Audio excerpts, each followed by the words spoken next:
Hai semuanya, gimana kabar kalian? Semoga selalu dalam keadaan baik. Jadi welcome back di Andre Greystone Channel. Di video kali ini aku mau jawab pertanyaan dari FKTR Z. Susah banget ya. Ini bilangnya siapa? Siapa namanya? Bang, tolong bahas Do Kwon yang ditangkap barusan. Gimana nasib kripto? Apakah ngaruh? Oke, kita akan coba untuk lihat beritanya. Ya, Do Kwon akhirnya ditangkap. Dia adalah pendiri dari Foundation Terra Luna ya, di mana Do Kwon ini diduga melakukan sebuah kejahatan, teman-teman. Dia udah menjadi buron selama 7 bulan terakhir dan akhirnya ditangkap itu di Montenegro, di negeri Montenegro, Eropa ya. Dia digadang-gadang sebagai aktor dari jatuhnya Terra Luna anjlok sekitar 10%. Jadi kalau teman-teman belum tahu sejarahnya, em, kita mungkin bisa lihat data CMC di tahun 2022 ya. Em, Coba kita lihat history. Nah, ini kita bisa cek historinya terus 2021. Nah, Terra Luna itu apa? Terra Luna itu adalah sebuah koin, teman-teman, project coin ya, yang akhirnya harus collapse, yang akhirnya harus tumbang. Kenapa dia tumbang? Jadi dia ini kalau kita lihat dari data 2022 itu Terra Luna itu ada di top 10. Bayangin, sebuah koin yang adopsinya sangat banyak. Menurut saya ini adalah sebuah koin rising star. Dia naik sangat signifikan, adopsinya banyak, proyeknya bagus, tiba-tiba harus runtuh, teman-teman. Runtuhnya kenapa? Karena dia menciptakan yang namanya stablecoin. Stablecoin yang diciptakan oleh Luna itu namanya adalah UST, ya, US Terra kalau kita eh, perpanjang atau kita panjangkan lah US Terra. Jadi penangkapan dari bos kripto Terra Luna ini disampaikan oleh Menteri Dalam Negeri Montenegro, Filip Edsic. Polisi Montenegro menahan seorang yang diduga sebagai salah satu buronan paling dicari warga negara Korea Selatan, yaitu Do Kwon. Jadi Do Kwon itu dianggap sebagai orang yang paling bertanggung jawab terhadap kejatuhan dari Terra Luna. Badan Kepolisian Nasional Korea mengkonfirmasi bahwa tersangka tersebut adalah Do Kwon. Ini berdasarkan pemeriksaan usia, nama, dan juga kewarganegaraan. Interpol, bayangin yang maju Interpol, teman-teman, sebuah organisasi kepolisian dunia yang kalau teman-teman misalkan melakukan kejahatan di Indonesia, kalau kasus kalian udah masuk ke Interpol, kalian mau pergi ke luar negeri kemanapun, teman-teman akan jadi buronan. Jadi ini kasus yang besar ya, karena Terra Luna sendiri itu membuat kerugian hampir 600 triliun rupiah atau sekitar 40 miliar US dollar. Jadi sangat-sangat besar uang itu. Ya, pejabat Korea Selatan menuduh Do Kwon dan juga 5 orang lainnya melakukan kejahatan termasuk pelanggaran hukum pasar modal.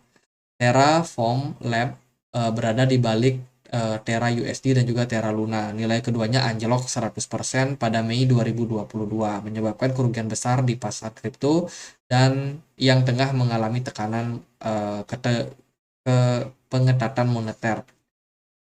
Jadi anjloknya Terra Luna kemarin itu bikin market tambah crash.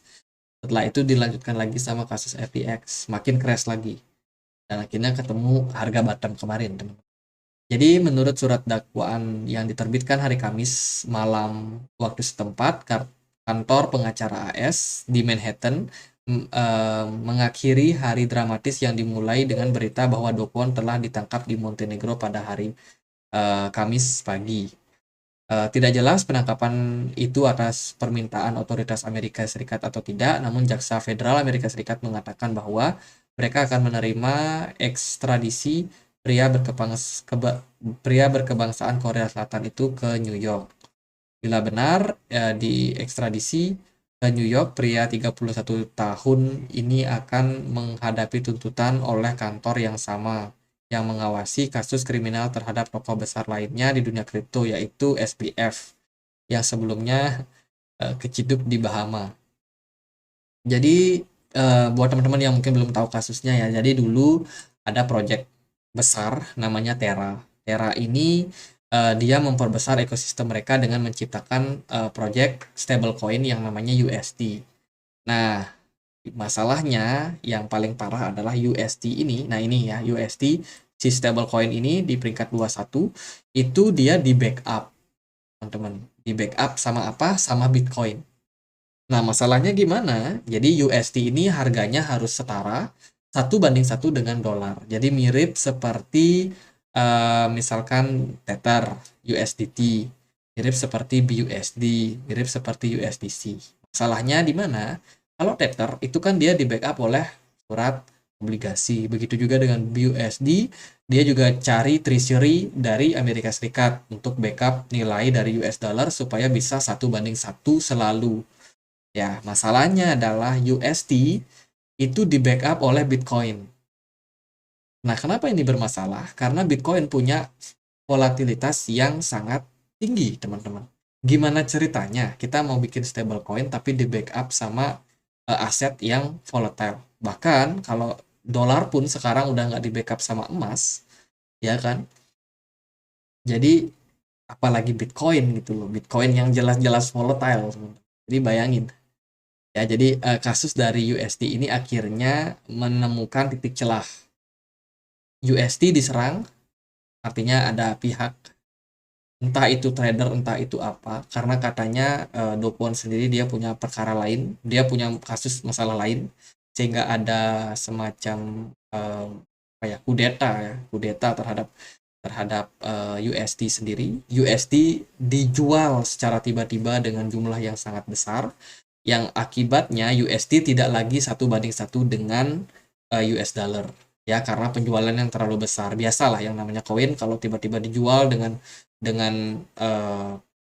volume yang besar itu menyebabkan harganya dump kan. Nah, begitu juga stablecoin USD ini kena dump juga. Akibatnya apa? Karena dia di backup sama Bitcoin. Bitcoin sebagai cadangan reserve daripada USD ini harus dicairkan.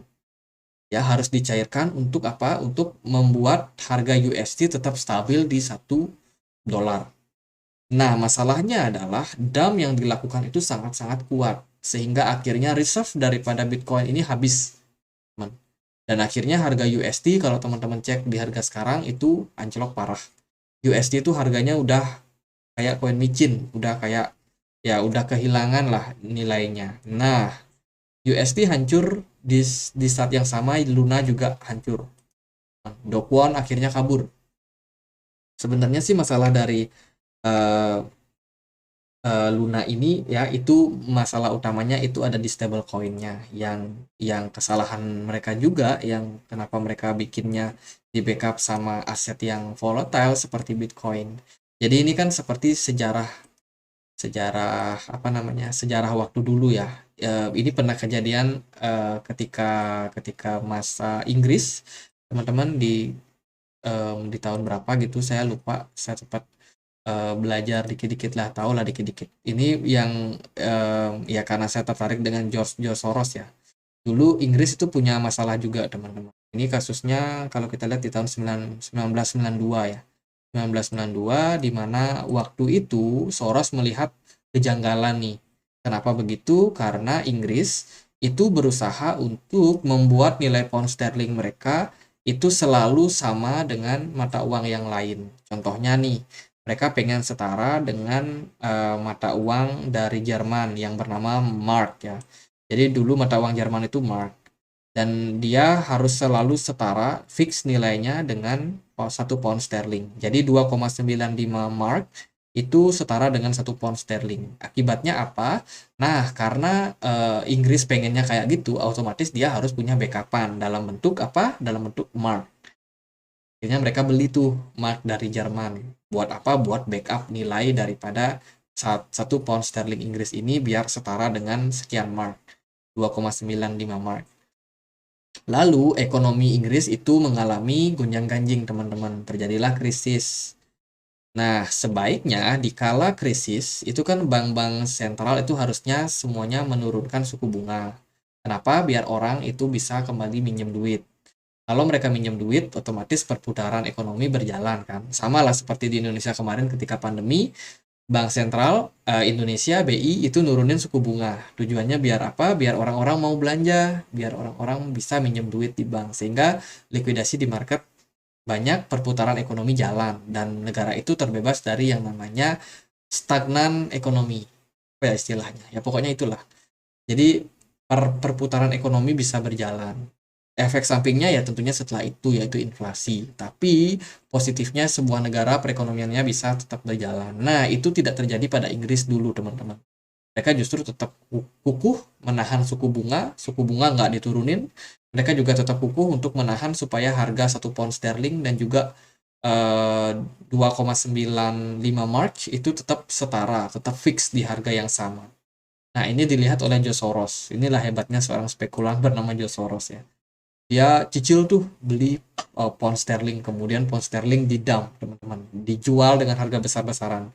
Harga pound sterling anjlok, otomatis harga mark yang mereka punya dijual terus buat membackup supaya harga dari harga dari pound sterling ini tetap stabil dan setara sampai akhirnya reserve dari Inggris hancur, dan ketika itu ekonomi Inggris benar-benar hancur, teman-teman. Diduga ya karena George Soros, tapi menurut saya sih memang karena kesalahan dari sistem keuangan di sana untuk pound sterling. Jadi ya itulah akhirnya menimbulkan krisis waktu itu juga di Inggris, teman-teman, dan sampai sekarang nilai pound sterling semakin lama semakin merosot ya kan. Jadi kejadian dari Terra Luna itu menurut saya sebuah pukulan buat buat market kripto waktu itu. Saya juga banyak belajar dari kasus tersebut sehingga ya mungkin kedepannya kalau ada proyek-proyek kripto yang bikin stablecoin, teman-teman harus cek reserve mereka dari mana, backupannya dari mana ya. Jangan sampai dia mengulangi kesalahan yang sama dengan Do Kwon ini, dia pakai backupan set yang volatile seperti Bitcoin. Itu kan bisa menimbulkan kekacauan lah bagi para investor. Jadi masalah daripada Do Kwon ini apakah berdampak sama market sekarang? Ya tentunya enggak ya. Jadi mau ditangkap kayak mau enggak kayak ya enggak ada masalah. Tapi yang paling penting adalah pelajaran dari kejatuhan Terra Luna yang kemarin. Supaya kedepannya kita lebih berhati-hati lagi nih. Jangan asal beli koin, kita nggak tahu mereka punya stable coin, punya project yang aneh-aneh, yang kita sulit mengerti sehingga kita merasa wah projectnya bagus ya, karena bukan karena kita mengerti tapi karena projectnya itu sulit untuk kita mengerti.